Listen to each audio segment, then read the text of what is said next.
નમસ્કાર, ન્યૂઝ બુલેટિનમાં આપનું સ્વાગત છે। હું છું પંકજ। શરૂઆત મહત્વપૂર્ણ સમાચારથી।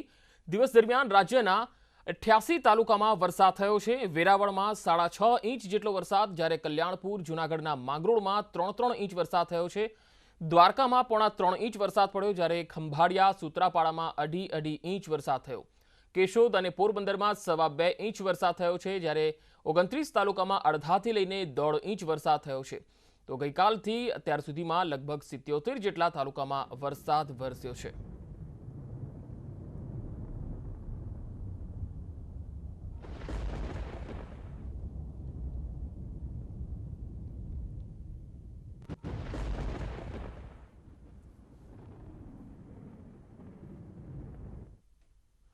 આ તરફ દ્વારકામાં છેલ્લા કેટલાક સમયથી ધોધમાર વરસાદ થઈ રહ્યો છે। ભારે વરસાદ સાથે ઠેર ઠેર વીજળી પડવાના બનાવો પણ બની રહ્યા છે। ત્યારે દ્વારકાધીશ મંદિર પર પણ વીજળી પડવાની ઘટના બની, જે કેમેરામાં કેદ થઈ ગઈ।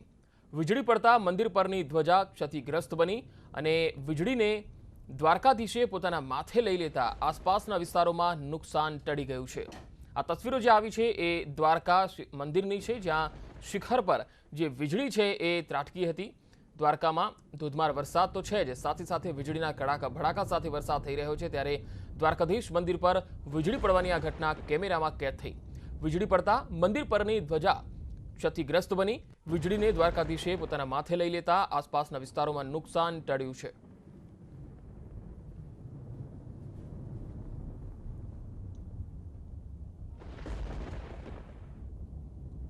ફરી એકવાર એ દ્રશ્યો આપને બતાવીશું। દ્વારકાધીશ મંદિર પર જે વીજળી છે એ ત્રાટકી હતી અને આ વીજળી જે છે તેની આખી વીજળી પડવાની ઘટના કેમેરામાં પણ કેદ થઈ ગઈ। જો કે આ વીજળી પડી ત્યારે જે મંદિર છે તેના ધ્વજાને થોડું નુકસાન થયું।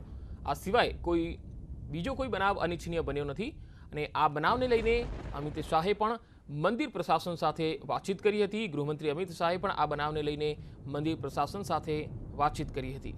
તો સમગ્ર જે વીજળી પડવાનો બનાવ છે એ કેમેરામાં કેદ થયો અને આપ જોઈ શકો છો કે ગઈકાલે જે ભારે વરસાદ પડ્યો અને વીજળીના કડાકા ભડાકા થયા, તેમાં જે વીજળી પડી તે દ્વારકામાં આ દ્વારકાધીશ મંદિરના શિખર ધ્વજા ઉપર પણ પડી અને તેના લીધે ધ્વજા જે છે એ ક્ષતિગ્રસ્ત બની।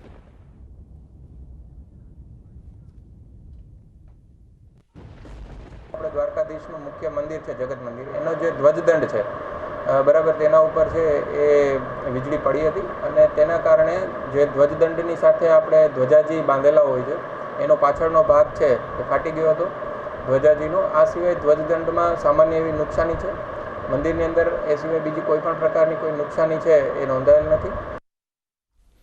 દ્વારકામાં સવારથી વરસાદી માહોલ સર્જાયો છે। દ્વારકાના કલ્યાણપુર પંથકમાં વરસાદની જમાવટ જોવા મળી। લાંબા ભોગાત, ગઢકા, પટેલકા, ખાખરડા આ સહિતના જે ગામો છે ત્યાં ધોધમાર વરસાદ પડ્યો, જેના પગલે લાંબા સમયથી જે વરસાદની રાહ જોઈ રહ્યા હતા તે લોકોને પણ ગરમીથી રાહત મળી છે। જો કે બજારોમાં વરસાદી પાણી ફરી વળ્યા, ખેતરો પણ પાણીથી તરબોળ બની ગયા। વિરામ બાદ વરસાદના આગમનથી ખેડૂતોના પાકને પણ ખૂબ ફાયદો થશે, જેને લઈને ખેડૂતો ખુશખુશાલ છે।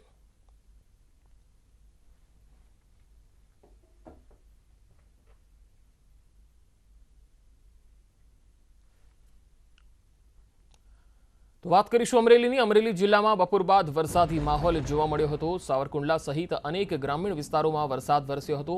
ભારે પવન સાથે વરસાદ વરસ્યો હતો। સવારના ઉકળાટ બાદ વરસાદ વરસતા લોકોએ ગરમીથી હાશકારો અનુભવ્યો। વાવણી લાયક વરસાદ થતાં ખેડૂતોને આર્થિક નુકસાનીનો સામનો વધારે નહીં કરવો પડે। વરસાદ પાછો ખેંચાતા ખેતરોમાં પણ પાક જે હતો તે મુરઝાયેલી હાલતમાં હતો, પણ હાલ વાવણી લાયક વરસાદ થવાના કારણે પાકને નવું જીવન મળ્યું છે।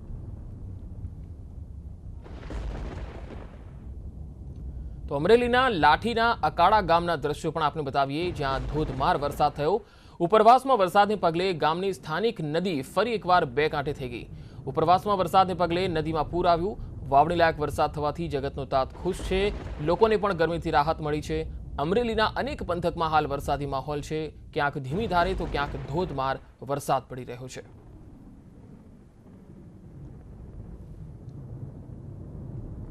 રાજ્યમાં હજુ 2 દિવસ ભારે છે। હવામાન વિભાગે 2 દિવસ ભારેથી અતિ ભારે વરસાદની આગાહી કરી છે।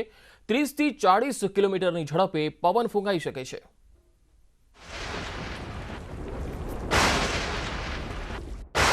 રાજ્યમાં છેલ્લા કેટલાક દિવસોથી મંદ પડેલું ચોમાસું ફરી સક્રિય થયું છે. હવામાન વિભાગની આગાહી મુજબ આગામી 2 દિવસ સૌરાષ્ટ્રના દરિયાકાંઠા વિસ્તારમાં ભારેથી અતિભારે વરસાદની આગાહી કરવામાં આવી. 30 થી 40 કિલોમીટરની ઝડપે પવન ફૂંકાઈ શકે છે. તો પાછલા 24 કલાકમાં રાજ્યના 149 તાલુકામાં વરસાદ નોંધાયો છે. દરિયાકાંઠા વિસ્તારમાં લો પ્રેશર સિસ્ટમ સક્રિય થતાં તંત્ર પણ હરકતમાં આવ્યું છે. તો 14મી જુલાઈની આગાહીની વાત કરવામાં આવે તો દક્ષિણ ગુજરાતના કેટલાક વિસ્તાર જેવા કે સુરત, નવસારી, વલસાડ અને દમણમાં દાદરા નગર હવેલીમાં ભારેથી અતિભારે વરસાદની સંભાવના છે. તો સૌરાષ્ટ્રની વાત કરીએ તો રાજકોટ, જામનગર, પોરબંદર, જૂનાગઢ, દ્વારકા, ગીર સોમનાથ અને દીવમાં ભારે વરસાદની સંભાવના વ્યક્ત કરી છે. તો ઉત્તર ગુજરાતના પાટણ, મહેસાણા જેવા જિલ્લાઓમાં પણ ભારે વરસાદની સંભાવના છે. જ્યારે સાબરકાંઠા, ગાંધીનગર, અરવલ્લી, અમદાવાદ, નર્મદા, ભરૂચ, ડાંગ, તાપી, અમરેલી, ભાવનગર, બોટાદ અને કચ્છ જિલ્લામાં ગાજવીજ સાથે મધ્યમ વરસાદ વરસી શકે છે. गिर सोमनाथ, जूनागढ़, पोरबंदर में और heavy to very heavy rain हो सकता है. द्वारका, राजकोट, अमरेली में होने का संभावना है. इवन दीव में भी होने का संभावना है. उसका वजह ये है कि लो प्रेशर एरिया एक बना हुआ है कोस्टल एरिया ऑफ सौराष्ट्र में एंड अर्जनिंग एरिया में. वो लो प्रेशर की वजह से कोस्टल सौराष्ट्र में अच्छी खासी बारिश रहेगा. Heavy to extremely heavy rain होने का संभावना है. હવામાન વિભાગની આગાહી પ્રમાણે રાજ્યના અનેક પંથકમાં હાલ વરસાદી માહોલ છવાયો છે. બીજી તરફ દક્ષિણ ગુજરાત અને સૌરાષ્ટ્રમાં ભારે વરસાદ પડવાની આગાહીના પગલે માછીમારોને પણ દરિયો ન ખેડવાની તાકીદ કરાઈ છે. હજુ કેટલાક વિસ્તારમાં વરસાદે વિરામ લેતા બફારો અને ગરમીથી લોકો ત્રાહિમામ પુકારી ઉઠ્યા છે. વિભુ પટેલ, ન્યૂઝ 18 ગુજરાતી. હિમાચલ પ્રદેશમાં ભારે વરસાદે ઠેર ઠેર વિનાશ વરસાવ્યો. ભૂસ્ખલનમાં ઘણા રસ્તાઓ બંધ થયા તો ઘણા મકાનો પાણીમાં સમાઈ ગયા.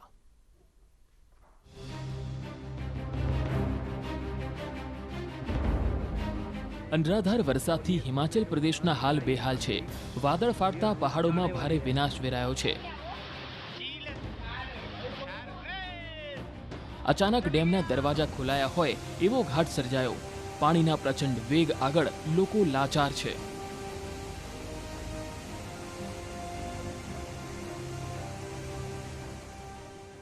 इस वक्त हम लोग वो वैली के रुलेहेड़ पंचायत में पहुंच चुके हैं और यहाँ आप लोग मेरे पीछे देख सकते हैं कि जो ये लिंक रोड था जहाँ पर एक नाला जो है वो ओवरफ्लो हो गया था, जिसकी वजह से यहाँ पर काफ़ी ज़्यादा पानी जो है वो भर गया था और यहाँ पर भी आवाजाही पूरी तरह से बाधित हो चुकी थी. लेकिन जिस तरह से अभी आपने देखा कि किस तरह से यहाँ पर जो मशीनरी है उसके तहत जेसीबी यहाँ पर लगाकर रोड को अभी दुरुस्त किया गया है. और यहीं से जो है उस जो जहाँ इंसिडेंट हुआ है, जहाँ पर ये हादसा हुआ, जहाँ लैंडस्लाइड हुआ है, वहाँ के लिए गाड़ियाँ निकालने के लिए यहाँ कड़ी मशक्कत की जा रही है. आप देख सकते हैं कि लोग जो हैं यहाँ से अब पैदल आवाजाही लोगों की हो रही है. गाड़ियां यहाँ से जो है वो आगे नहीं जा पा रही हैं क्योंकि वहाँ पर काफ़ी ज़्यादा भीड़ जो है वो हो चुकी हुई है. ધર્મશાલા અને કાંગડામાં વરસાદનું જોર ઘટ્યું છે, પણ ખરી સ્થિતિ હવે સામે આવી રહી છે. લોકોની હાલાકીનો પાર નથી. પૂરના ધસમસતા પાણીમાં વાહનો અને નદી કિનારાના મકાનો તણાઈ જતા ઘણા લોકોનું સર્વસ્વ છીનવાઈ ગયું છે. કાટમાળ સિવાય કંઈ નથી દેખાતું. ફરવા માટે આવેલા પ્રવાસીઓની સ્થિતિ પણ કફોડી છે. यहाँ पे 8 मकान जिसमें हम रह रहे थे, 8 मकान तबाह हो गए. वहाँ से दुकानें 3 दुकानें चली गई पीछे की जहाँ पे हम रह रहे थे और बाकी इधर की तो पूरी मार्केट ही चली गई है. કાંગડાની બોવોલીમાં મોડી રાત્રે નદી કાંઠે ફસાયેલા 5 લોકોનું એનડીઆરએફ દ્વારા રેસ્ક્યુ કરવામાં આવ્યું. નદીમાં વહેણ એટલું ભયાનક હતું કે એક નાનકડી ચૂક પણ જીવલેણ બની જાય.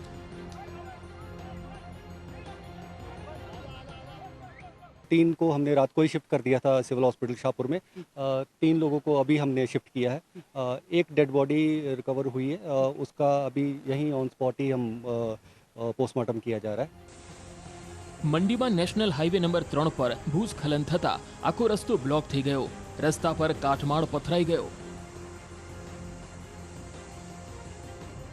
લાહોલ સ્પીતિમાં તેલિંગ નાળામાં જળસ્તર વધતા ટ્રાફિક જામ થયો હતો. વરસાદ અને ભૂસ્ખલનમાં નેશનલ હાઈવે નંબર 3 ધોવાઈ જતા જેસીબી વડે રસ્તો ખુલ્લો કરવો પડ્યો હતો. સમગ્ર રાજ્યમાં 50થી વધુ રસ્તા બ્લોક થયા છે. લોકોના જીવ હજુ તાળવે ચોટેલા છે, કેમ કે હવામાન વિભાગે 18 જુલાઈ સુધી ગાજવીજ સાથે ભારે વરસાદ અને વીજળી પડવાની આગાહી કરી છે. Bureau report, news 18 Gujarati.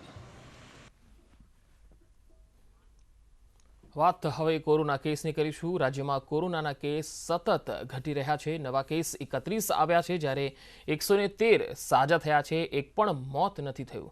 22 જિલ્લામાં એક પણ નવો કેસ નથી નોંધાયો, જ્યારે 6 જિલ્લામાં એક નવા કેસ આવ્યા. અમદાવાદની જો વાત કરીએ તો અમદાવાદમાં નવા કોરોનાના 9 કેસ આવ્યા છે. સુરતમાં 7 કેસ આવ્યા છે. વડોદરામાં 5, જૂનાગઢ જામનગરમાં 2 કેસ. અને રસીના જો ડોઝની વાત કરીએ તો 2,53,308 ડોઝ આપવામાં આવ્યા. અત્યાર સુધીમાં કુલ 2,83,68,489 ડોઝ આપવામાં આવ્યા છે. રાજ્યમાં હવે 719 એક્ટિવ કેસ બચી રહ્યા છે. નર્મદા, ડાંગ, પાટણમાં 0 એક્ટિવ કેસ છે, જ્યારે બોટાદમાં 2 એક્ટિવ કેસ છે. સુરેન્દ્રનગર, ખેડા, પંચમહાલમાં 3 એક્ટિવ કેસ છે.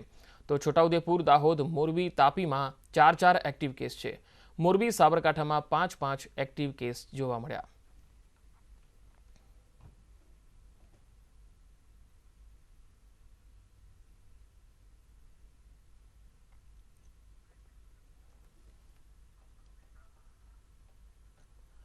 આગળ વધુ સમાચારો પર નજર કરીશું. હાલ રોકાઈશું એક બ્રેક માટે. બ્રેક બાદ સમાચારોમાં આગળ વધીએ. કોરોનાની ત્રીજી લહેર અંગે દેશભરમાં ચિંતા વધી રહી છે, ત્યારે પ્રધાનમંત્રીએ પ્રવાસન સ્થળો પર થતી ભીડને રોકવા લોકોને ચેતવ્યા છે. સાથે જ વેક્સિનેશન સહિત આરોગ્ય સેવાઓને લગતી વ્યવસ્થા વધારવા પર ભાર મૂક્યો.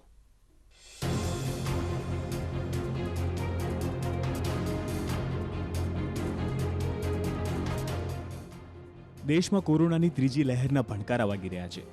ઇન્ડિયન મેડિકલ એસોસિએશને તો ત્રીજી લહેરને અનિવાર્ય અને નજીકમાં જ ગણાવી છે. ત્યારે પ્રધાનમંત્રીએ ઉત્તર પૂર્વના રાજ્યોના મુખ્યમંત્રીઓ સાથે યોજેલી વર્ચ્યુઅલ બેઠકમાં લોકોને ત્રીજી લહેર સામે ચેતવ્યા છે. नॉर्थ ईस्ट के कुछ जिले ऐसे हैं जहां संक्रमण के मामलों में बढ़ोतरी दर्ज की जा रही है. इन संकेतों को हमें पकड़ना होगा. हमें और सतर्क रहने की जरूरत है और लोगों को भी लगातार सतर्क करते रहना पड़ेगा. કોરોનાના મોરચે સ્થિતિ સામાન્ય થતા પ્રવાસન માટે દેશભરમાં છૂટછાટ આપવામાં આવી રહી છે, જેના પગલે પ્રવાસન સ્થળો પર લોકો ઉમટી રહ્યા છે. એવામાં સોમવારે ઇન્ડિયન મેડિકલ એસોસિએશનને પ્રવાસન સ્થળો પર ભીડ રોકવા માટે સરકારને અપીલ કરી હતી. તેના બીજા દિવસે પ્રધાનમંત્રીએ પણ લોકોને પ્રવાસન સ્થળો પર સાવચેત રહેવા ચેતવ્યા છે. हिल स्टेशन में, मार्केट्स में बिना मास्क पहने, बिना प्रोटोकॉल का अमल किए बिना भारी भीड़ का उमड़ना, मैं समझता हूं एक चिंता का विषय है. ये ठीक नहीं है. कई बार हम ये तर्क सुनते हैं और कुछ लोग तो बड़ा सीना तान करके बोलते हैं, अरे भाई तीसरी लहर आने से पहले हम एंजॉय करना चाहते हैं. ये बात लोगों को समझाना जरूरी है कि तीसरी लहर अपने आप नहीं आएगी. ઇન્ડિયન મેડિકલ એસોસિએશનનું માનીએ તો પ્રાપ્ય વૈશ્વિક પુરાવા અને મહામારીઓના ઇતિહાસને જોતા ત્રીજી લહેર અનિવાર્ય અને નજીક જ છે. કોવિડ પ્રોટોકોલ્સના પાલન કર્યા વિના યોજાઈ રહેલા મોટા મેળાવડા સામે પણ આઈએમએએ ચિંતા વ્યક્ત કરી છે. સાથે જ પ્રવાસન સ્થળો, યાત્રાધામો અને ધાર્મિક કાર્યક્રમો ટાળવા માટે લોકોને અપીલ કરી છે. પરંપરાગત કાર્યક્રમોમાં ઉમટતા વેક્સિન લીધા વિનાના લોકોને આઈએમએએ ત્રીજી લહેર માટેના સંભવિત સુપર સ્પ્રેડર ગણાવ્યા છે. તો શ્રાવણમાં યોજાતી કાવડ યાત્રાને મંજૂરી ન આપવા ઉત્તરાખંડના મુખ્યમંત્રીને અપીલ કરતો પત્ર એસોસિએશનને લખ્યો છે, કેમ કે કાવડ યાત્રામાં દેશભરમાંથી લાખો લોકો ઉમટતા હોય છે.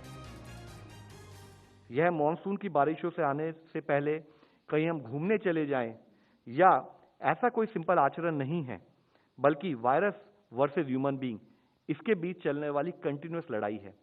इसलिए जरूरी है कि हम सब यह समझें कि थर्ड वेव प्रकृति से ज्यादा हमारी प्रवृत्ति पर डिपेंड करेगी. પ્રધાનમંત્રીએ ઉત્તર પૂર્વના રાજ્યોના મુખ્યમંત્રી સાથે ચર્ચા એટલા માટે કરી કે અહીં કોરોના મોરચે સ્થિતિ બગડી રહી છે. દેશના 58 જિલ્લામાં પોઝિટિવ રેટ 10% કે તેથી વધુ છે. તેમાંથી 37 જિલ્લા ઉત્તર પૂર્વના છે, જેને જોતા પ્રધાનમંત્રીએ અહીં ટેસ્ટિંગ અને ટ્રીટમેન્ટ પર ભાર મૂક્યો છે. સાથે જ કોરોનાના જુદા જુદા વેરિયન્ટ માટે સાવચેત રહેવા લોકોને અપીલ કરી છે. साथियों, हमें कोरोना वायरस के हर वेरिएंट पर भी नजर रखनी होगी, क्योंकि ये बिल्कुल बहुरूपिया है, बार बार अपने रंग रूप बदल देता है और उसके कारण हमारे लिए भी चुनौतियां खड़ी करता है. સાવચેતી જાળવીને કોરોનાની ત્રીજી લહેરને ટાળવાની અપીલ કરતા પ્રધાનમંત્રીએ વેક્સિનેશનની પ્રક્રિયા ઝડપી બનાવવા માટે માઇક્રો કન્ટેનમેન્ટ ઝોન પર ભાર મૂક્યો છે.